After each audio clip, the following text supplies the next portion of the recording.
est présent et qui s'impose en mastodonte dans l'arène de la mondialisation, un grand qui impose sa cadence à la marche du monde. Je vous remercie. À présent, passons maintenant à une autre école. Y a-t-il des étudiants de l'UE? Merci beaucoup. Mesdames et messieurs, bonsoir. Et des années. Mais en 1960, l'Afrique a accédé à l'indépendance. Et en 1960, on a dit Afrique, réveille-toi. Mais au moment où il commence à ouvrir les yeux, des présidents se sont fait la guerre juste parce qu'ils veulent garder la richesse africaine. Et ces présidents-ci nous ont pillés. On a même que les enfants africains se réveillent. Aujourd'hui, 50 ans après, ce sont des Sénégalais, des Maliens, des Burkinabés, des Ivoiriens qui subissent ce que les premiers présidents n'ont pas pu faire. Aujourd'hui, c'est à nous de changer cela. Mais comment? L'Afrique aujourd'hui, c'est comme un vieux qui souffre d'un cancer. Et à ce vieux, on lui donne une cigarette, on lui dit fume, parce que tu n'as plus d'espoir. Et les personnes qui lui donnent la cigarette, ce sont les étrangers eux-mêmes. On donne à ce vieux une cigarette et le vieux fume. Et au moment où il fume, ce sont les étrangers qui viennent prendre toutes nos richesses. L'Afrique, terre où tout le monde se bat, mais jamais l'Africain ne se bat pour son Afrique. L'Africain est mis en écart et ce sont les Occidents qui prennent nos richesses, qui nous pillent et nous disent « apprenez ma langue ». Toutefois, vous ne serez jamais compatriotes. Si aujourd'hui, l'Occident encore revient 50 ans après et nous dit « chers Africains, ce que nous vous apportons, ce sont des instituts de notre pays, ce sont des aides gouvernementales, alors prenez tout cela. Toutefois, nous n'allons jamais vous soutenir à vous débarrasser de l'aide. Normalement, une aide vous aide à vous débarrasser de l'aide. Mais nous recevons une aide qui nous aide à encore demander de l'aide. Ce qui est complètement mauvais. Alors, qu'est-ce qu'il nous faut donc?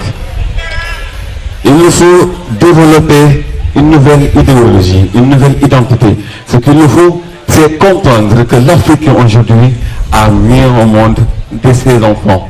Ces enfants doivent prendre le travail en leurs mains. Ces enfants doivent comprendre une chose. L'Afrique, c'est nous qui devons la bâtir. Quand maman a fait son travail, a fait son temps, maman espère que c'est son enfant qui va aller au marché. Et ce que nous allons rechercher au marché, c'est une nouvelle économie. La France, franc, a quitté le franc et nous dit, nous, Sénégalais, Africains de l'Ouest, utilisez le franc pour acheter votre pain. Je ne suis pas d'accord. Aujourd'hui, comme le disait Kwame Nkrumah, c'est l'indépendance. Demain, ce sont les États-Unis d'Afrique. Et ce sont ces États-Unis d'Afrique-là dont nous avons besoin. Être unis et être beaucoup plus forts, car l'union fait la force. Mais n'oubliez pas, c'est la foi qui fait l'union. Si nous avons foi à la même chose, nous pouvons développer ce continent que nous aimons tant. Je me rappelle d'une histoire que grand-père souvent me disait. C'est que si quelqu'un te juge négativement, laisse-le faire. C'est parce qu'il ne te connaît pas. S'il te connaissait, il verrait que toi et lui, vous êtes faits de la même matière. Aujourd'hui, le continent africain a exactement ce que les autres continents ont. Une richesse terrestre, des hommes, des femmes, des enfants. Ce qui nous reste, c'est de pouvoir cumuler toutes ces richesses et de bâtir l'Afrique. Et pour le faire, il est tout aussi simple. C'est vous qui me donnez la main, c'est moi qui vous donne la main, et ensemble nous sommes unis et nous travaillons pour notre Afrique. Parce que croyez-moi, c'est possible. Aujourd'hui, nous avons peur d'une chose dont nous avons besoin. Nous avons peur de changement, Parce que quand nous changeons, souvent, nous changeons d'habitude, nous changeons de comportement. Mais je me rappelle, quand j'étais jeune, quand j'étais encore beaucoup plus jeune que ça, j'avais un rêve. Je voulais changer le monde. Mais j'ai grandi et j'ai compris que changer le monde était difficile. Alors, j'ai décidé de changer l'Afrique. Mais avec l'âge encore, j'ai compris que changer l'Afrique devenait beaucoup plus compliqué. J'ai décidé de changer le Sénégal. Mais ça devenait encore beaucoup plus compliqué. Alors j'ai décidé de me changer. Parce que peut-être si je change, je peux changer toutes les autres personnes qui sont là. Et si les personnes qui sont là changent, elles peuvent changer l'Afrique.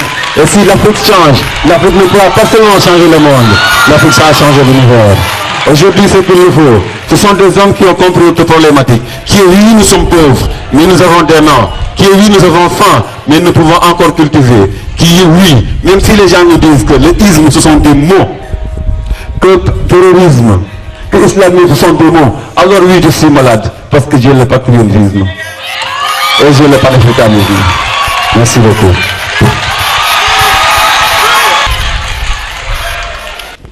À la charge extrêmement lourde, qui est de porter un regard croisé sur les 50 ans d'indépendance d'Afrique.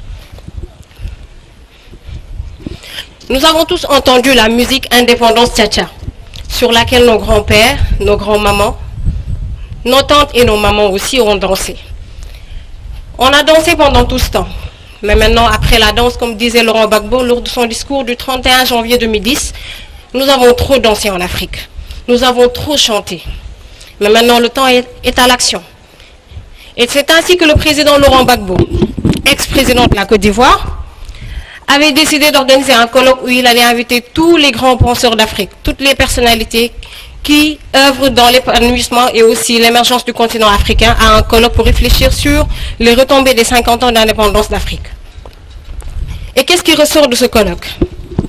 Un bilan, si je ne m'abuse, catastrophique. Chanter, danser, c'est ce que nous prédestinent jusque-là les Européens, si je peux préciser les Français. Et même le continent africain n'est reconnu actuellement que par ses grands danseurs et ses grands chanteurs. Pour ceux qui connaissent bien la musique, on parle de l'Afrique pour le groupe Tofan, peut-être pour Fally Ipupa, peut-être pour le grand Youssou Ndour. Qui parle de Cheikh Anta Diop? Qui parle de Patrice Lumumba?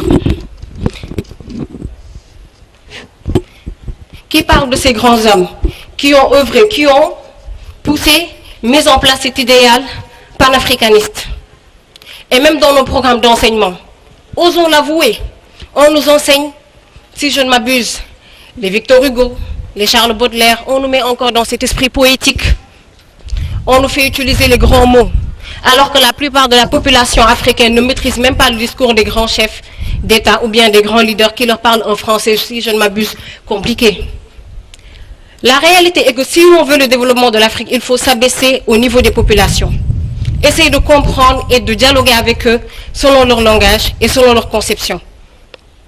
Ce n'est pas en s'habillant en costard-cravate, ni en étant, je ne critique personne, ni en portant de jolies robes pour imiter peut-être Madame Margaret Thatcher, paix à son âme, que l'on pourra parvenir à un idéal de développement en Afrique. Le grand Thomas Sankara, qui est ma référence, proposait au Burkinabé de porter un jour dans la semaine le boubou que l'on appelle au Burkina le Faso d'Anfani. C'est un ami à moi, M. Alexis Guissou, qui m'a vraiment marqué. Et c'est l'un des pays que j'aimerais réellement visiter, tellement son histoire et l'intégrité de ces hommes m'a énormément touché à travers cet homme que je viens de vous citer. Ici au Sénégal, qu'est-ce que nous faisons? Nos meubles. Qui confectionne nos meubles? On les importe. Qu'est-ce qu'on fait pour l'artisanat local? Qu'est-ce qu'on fait du wax? Qu'est-ce qu'on fait du Getzner que nous aimons porter dans les grandes cérémonies? Et si on nous demandait d'enlever ces cheveux naturels, d'enlever ces perruques que l'on dit nappies, et d'aller se présenter peut-être à un colloque international, au niveau des grandes instances, et d'oser montrer ce que nous sommes, montrer nos cheveux crépus que nous avons, montrer nos belles sandales avec les peaux de bêtes que nos artisans font dans nos pays locaux, dans nos pays. Qui ose le faire? Personne. On se sent réellement nous-mêmes que lorsqu'on est en robe ou bien en talons. On refuse même, quelquefois, on est complexé de mettre nos tenues ou d'affirmer essayer de mettre en avant ce que font nos artisans. Et c'est là le vrai problème du continent africain, l'identité. À travers l'Union africaine, nos penseurs avaient proposé cet idéal-là, mais qu'en est-il advenu? Jusque-là, et même ces institutions sont entièrement financées, ou bien à 70% par les Occidentaux. Alors, qu'est-ce que cela signifie? Je vous finance votre organisation et vous me permettez de maintenir mon joug sur votre territoire. Après les indépendances, certes, nous avons eu les indépendances, mais le cordon ombilical n'a toujours pas été coupé. Ils se sont empressés de nous donner notre indépendance pour ensuite venir nous tendre les accords commerciaux, nous proposer des contrats. La plupart des entreprises qui recrutent nos enfants, qui recrutent nos frères et nos sœurs, sont d'origine française. Le partenariat public-privé dont aiment parler nos dirigeants, est-ce que concrètement ils le respectent? Non. Ils préfèrent accorder les marchés aux entreprises étrangères au détriment de nos fils. Et ces derniers, par désarroi, se retournent et vont migrer dans les pays du Nord. Dans le rapport de la Banque mondiale, il se dit que plus de 20 000 Africains migrent chaque année vers les pays du Nord. Et vous considérez cette fuite de cerveau qui s'opère chaque année. Chaque année, il y a plus de 20 000 experts africains, diplômés, qui quittent le continent pour aller soutenir l'effort de développement des autres pays. Et nous allons toujours rester là, à réclamer le retour de nos fils. Qu'est-ce qu'on fait pour qu'ils reviennent? Qu'est-ce que nous faisons pour qu'ils reviennent? Au moment où les dirigeants africains ont plus de 300 à 400 milliards de dollars dans les paradis fiscaux, les populations africaines encore meurent de faim. Et c'est comme s'ils faisaient exprès de maintenir cette situation-là. Parce qu'ils refusent, je dirais bien, ils refusent de développer le système éducatif. Parce qu'ils savent qu'une jeunesse consciente fait peur. Ils craignent que la jeunesse soit consciente. Parce qu'une fois que ce changement s'opère au niveau de la mentalité des jeunes, ils savent que cette façon de faire ou bien cette façon de gouverner les États africains n'a plus sa raison d'être. Et c'est pour cela qu'ils, une fois arrivés au pouvoir, ils n'essaient même plus de faire un effort. Ils oublient même ce qu'ils avaient promis. Et donc le Wahwahed n'est pas seulement sénégalais, mais il est africain. Ils nous donnent de belles phrases, ils nous promettent de belles choses. Mais comme on dit, le pouvoir c'est comme du vin. Au premier verre, ça donne envie, mais après on est accro.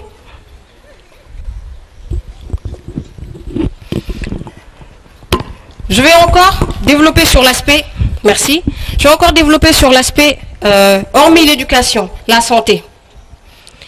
Selon toujours le rapport de l'Organisation mondiale de la santé, nous avons 20 médecins pour 100 000 habitants en Afrique. Alors que nos plus grands experts, nos plus grands médecins encore, travaillent au niveau des États-Unis, ou bien des pays scandinaves, ou bien des pays européens. Et l'Afrique est toujours le terroir des grands maux, à savoir la choléra, la bilharziose, la poliomyélite. Et encore, Ebola qui tape encore aux portes de la Guinée et la Sierra Leone qui barricade ses frontières. Et pour ceux qui fréquenteraient très souvent les réseaux sociaux, j'informerai ceux qui ne fréquentent pas les réseaux sociaux que récemment, ils publient des images montrant des bananes et des oranges dans lesquelles on injecterait le virus du VIH-Sida. Je ne sais pas si cette information est avérée, mais si cela s'avère vrai, que chacun aille acheter un caniveau au cimetière le plus proche. Parce que non seulement ils nous prennent nos enfants, ils nous prennent nos frères, ils nous prennent notre connaissance, notre richesse, mais en même temps, ils veulent nous effacer de la surface de la terre. Et pour opérer à ce changement-là, l'espoir, même comme je dirais l'espoir parce que c'est le mot qui nous permet de vivre, malgré toutes les difficultés, il nous est quand même permis d'avoir espoir. Avoir espoir, c'est refuser. Refuser ces théories d'endormissement que nous font subir nos médias. Ils ne nous montrent que ce qui se passe dans les pays européens, alors que ce n'est pas ce qui se passe réellement chez eux. Vous allez chez les Américains, c'est des gens qui respectent l'heure, qui viennent au travail, qui respectent leur travail, qui le font bien. Les Européens, pareil. Mais non, dans nos télés, ce qu'ils nous montrent, c'est l'autre facette. La vie bling-bling, les belles voitures, les belles maisons, alors que cela ne concerne qu'une minorité de leur société. Et c'est ce qu'ils nous font croire pour nous faire endormir. Et donc, comme disait mon camarade tout à l'heure, arrêtons de passer le plus de notre temps dans les réseaux sociaux. Il est impératif pour nous d'aller nous documenter, d'aller nous renseigner, d'assister à des rencontres de ce type pour pouvoir nous éveiller et prendre conscience de la réalité du moment. La réalité, c'est que ils ne veulent pas le développement de l'Afrique. Nos dirigeants aussi ne veulent pas le développement de l'Afrique. Lorsqu'ils accèdent au pouvoir, ce qu'ils font, c'est d'abord placer dans les postes, placer leur famille dans les postes clés et oublier complètement leurs promesses. Et comme disait mon grand-père Abdoulaye Wade, les promesses politiques n'engagent que ceux qui y croient. Triste réalité, mais qui existe bel et bien. Et c'est avec tristesse que je vais vous quitter avec ce bilan que j'ai fait de l'Afrique. Merci à tout le monde.